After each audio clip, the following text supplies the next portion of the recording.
स्वागत छ भाइ बहिनीहरुलाई नेपाल अनलाइन स्कुलमा। हामीहरुले सी 2075 मा सोधिएको क्वेशन सेटको सोलुसन गरिरहेका छौं।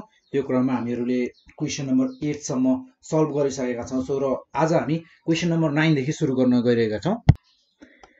जस्तै हामीहरुको यहाँ क्वेशन नम्बर 9 मा के भनेको छ भने क्वेशन नम्बर 9A, यो question number 9A। Question number 9A मा के भनेको छ भने इन ट्रायंगल ABC, AB को हामीलाई लेन्थ गिभन छ 8 सेन्टिमिटर गिभन छ र त्यसैगरी हामीहरुसँग BC को लेन्थ छ 12 सेन्टिमिटर र if the area of triangle ABC is 24√2 square centimetre square, find the value of angle ABC भन्छ। देन अब हामीहरुसँग फर्मुला छ यसको लागि हैन। सो हियर सोल्युसन, हियर हामीहरुसँग गिभन भनेको in triangle ABC, triangle ABC मा हामीहरुलाई AB को लेन्थ गिभन छ 8 सेन्टिमिटर र त्यसैगरी BC को लेन्थ गिभन छ 12 सेन्टिमिटर। देन हामीहरुलाई गिभन छ एरिया अफ ट्रायंगल ABC पनि गिभन छ, जसलाई मैले A भनेर भने। त्यो भनेको हामीहरुसँग छ 24√2 सेन्टिमिटर स्क्वायर। सो हामीहरुलाई जे गिभन छ हामी त्यहीबाट सुरु गर्छौं। सो हामीहरुको एरिया अफ ट्रायंगल ABC भनेको के हुन्छ? ट्रायंगल ABC भनेको हुन्छ हामीहरुको 1/2 AB into BC र हामीहरुले यहाँ एंगल राख्दा के राख्नु पर्छ त? एंगल जस्तै यहाँ हामीहरुको AB आएको छ। अब AB हो भने यो AB भनेको के हो त? स्मल c र त्यसैगरी BC भनेको स्मल a, AC आयो र भने हामीहरुको अब साइन के हुनु पर्छ त? यहाँ B हुनु पर्छ। यानी कि हामीहरुले निकाल्नु पर्ने एंगल कुन थियो? एंगल ABC हैन त? हो, angle ABC is equals to what? यो हामीहरुले निकाल्नु पर्ने छ। So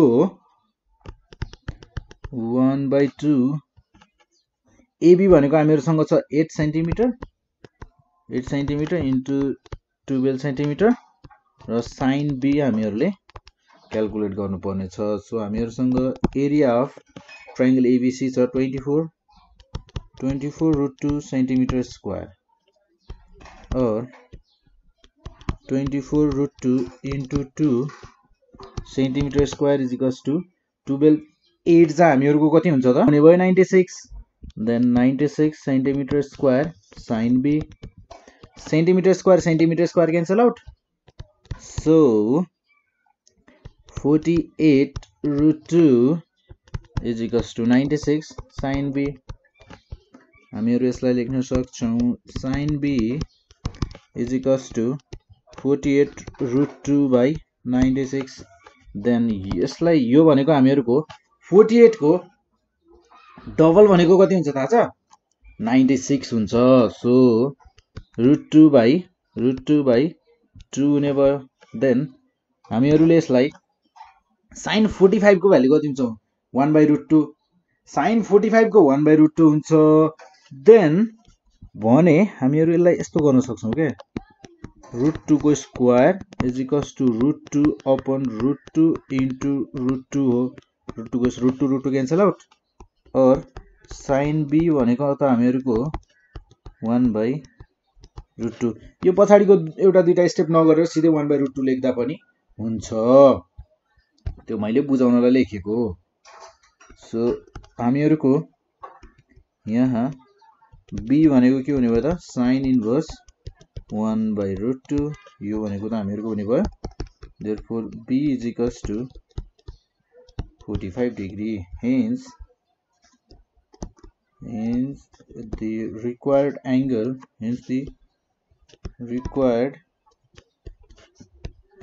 ABC is 45 degree. हामीहरुको एंगल ABC भनेको हामीहरुले क्याल्कुलेट गर्नुपर्ने थियो, जुन हामीहरूले क्यालकुलेट गर्दा कति आयो त 45 degree.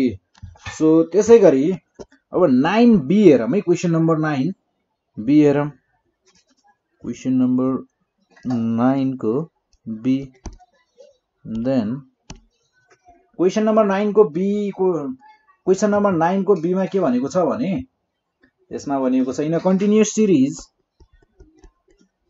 in a continuous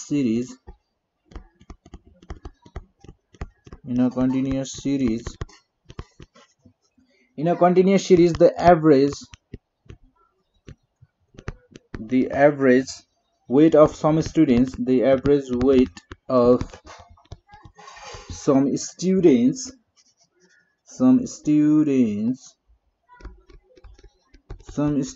is 50 kg and the sum of their weights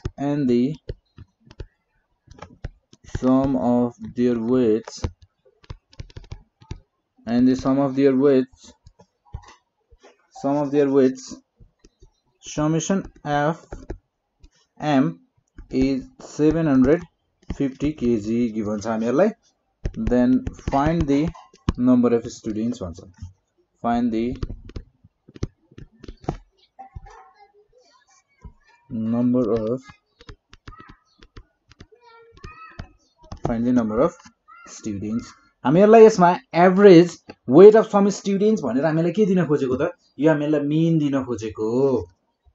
so अनि त्यसै गरी हामीलाई मिन दिएको छ 50 केजी र त्यसै गरी sum of their weights total तिनीहरुको सम भनेको 750 केजी छ। देन हामीले निकाल्नु भनेको त एन हो। सो सोल्युसन भनेको हामीहरुको हुने भयो हियर। हामी सबैभन्दा पहिले के गर्छौं त, हामीलाई के गिभन छ, हामीहरुले के गिभन छ र हामीले के क्याल्कुलेट गर्नुपर्ने छ त्यो कुरामा हामी ध्यान दिन्छौं फर्स्ट अफ अल हैन। सो अब त्यो कुरामा ध्यान दिने भएपछि गिभन कुरा लेख्नु पर्दैन त।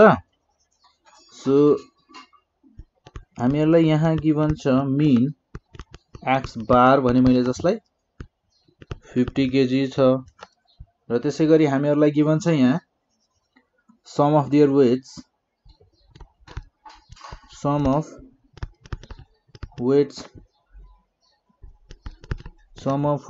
हामीहरुसँग छ समेसन एफएम भनेर छ र यो गिभन छ हामीहरुलाई 750 केजी छ।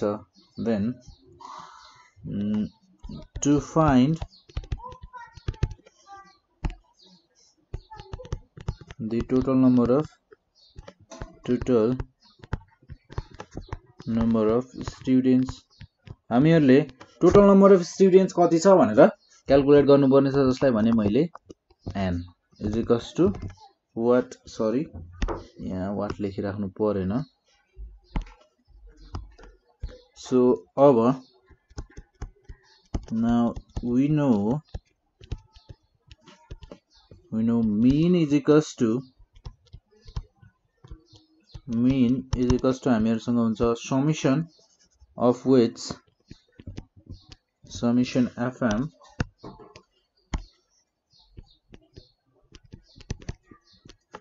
बाई हामीहरुको total number of students n. So और हामीहरुसँग छ 50 इज इक्वल्स टु हामीहरुसँग summation FM 750। so n, then n is equals to 750 divided by 50. therefore n is equals to 0 0 cancel out, 5 15 75, hence the required total number of students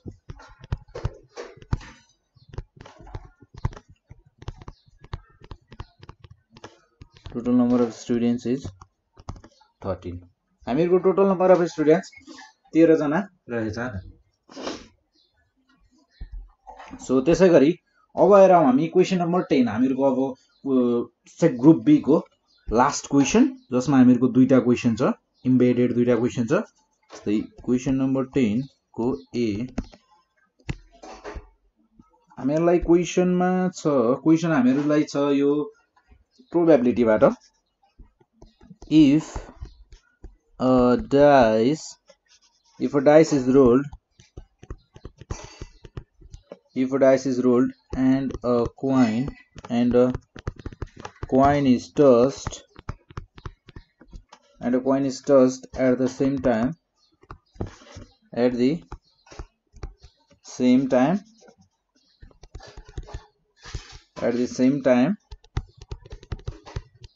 find the probability of getting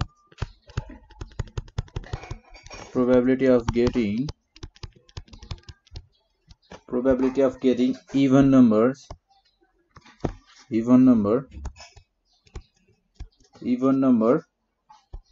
on dice and tail on the coin. ध्यान दिनुपर्ने कुरा यहाँ and, यो कुरा त अब तपाईहरुले यदि क्वेशन पेपर सल्भ गर्न थालिसक्नु भएको छ आफ्नो एक्जामको तयारीको लागि भने यो कुरा त तपाईहरुले बुझ्नुहुन्छ। सो यसको सोल्युसन हामीहरुको हुने भयो। अब यसमा हामीहरुलाई sample space for sample zone भनिन्छ, स्याम्पल स्पेस फर कोइन चाहिँ हामीहरुको कतिवटा हुने भयो? स्याम्पल स्पेस हामीहरुको कोइनमा हुने भयो हेड या टेल, त्यो भन्दा बढी हुन सक्दैन। सो हियर हामीहरुको पहिले कोइनको लागि लेखौं ल, स्याम्पल स्पेस फर कोइन, र मैले यसलाई भने स्याम्पल स्पेस ल S1 भने। त्यसैगरी स्याम्पल स्पेस यसमा हुन्छ हामीहरुको हेड या टेल। त्यसैगरी स्याम्पल स्पेस फर डाइस कतिवटा हुन्छ त? 6 वटा। यसलाई भनौं S2, 1 2 3 4 5 अनि 6। र स्याम्पल स्पेस फर बोथ, यो दुईटैको लागि स्याम्पल स्पेस हेर्ने हो भने स्याम्पल स्पेस फर बोथ, दुईटैको लागि स्याम्पल स्पेस मैले S भने ल। S भनेको हामीहरुको के हुने भयो? जस्तै हेड 1 आउन सक्छ, र त्यसैगरी हेड 2 हुन सक्छ, हेड आउन सक्छ कोइनमा, र त्यसैगरी डाइसमा आउन सक्छ 3, त्यसैगरी हेड आउन सक्छ र 4 पनि आउन सक्छ, हेड 5, हेड 6, र त्यसैगरी अब हेडको नआएर टेल पनि आउन सक्छ, टेल अनि त्यसपछि टेल आउन सक्छ 1, टेल अनि 2 आउन सक्छ डाइसमा, टेल कोइनमा र 3 डाइसमा आउन सक्छ, त्यसैगरी टेल र 4, टेल र 5, टेल र 6। देन यसमा हामीहरुको total number of sample space कतिवटा हुने भयो त? Total number of sample space कतिवटा हुने भयो? 1 2 3 4 5 6 7 8 9 10 11 12 वटा रहेछ। स्याम्पल स्पेस यसमा 12 वटा रहेछ। मैले जसलाई के भने n s = 12, ठीक छ। देन प्रोबेबिलिटी अफ टेल, र हामीहरुको यहाँ प्रोबेबिलिटी क्याल्कुलेट गर्नुपर्ने हामीले के को छ? Tail and tail on the coin, and हामीहरुको छ even numbers on dice.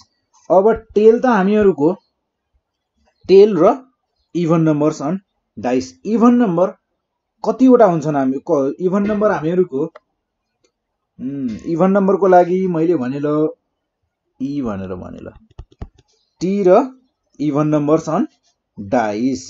So = what? Probability of tail and even numbers on dice. So we know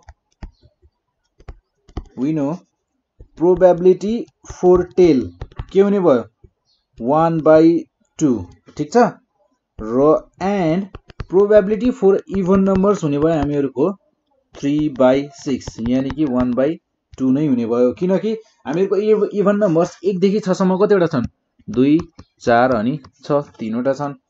so अब हामीहरूको probability for tail and even number है, और भन्छु tail and even number त्यो हुने भयो हामीहरूको पिटी इन्टु पिई। कति सजिलो छ। सो हामीहरूको पिटी भनेको 1/2 इन्टु 1/2, सो 1/4। सो हियर हाम्रो the probability of getting even numbers on dice and tail on the coin is 1/4. Means the probability of getting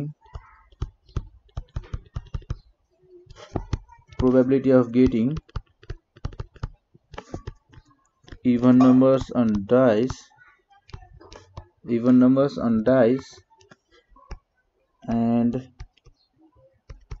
and tail on the coin is 1/4.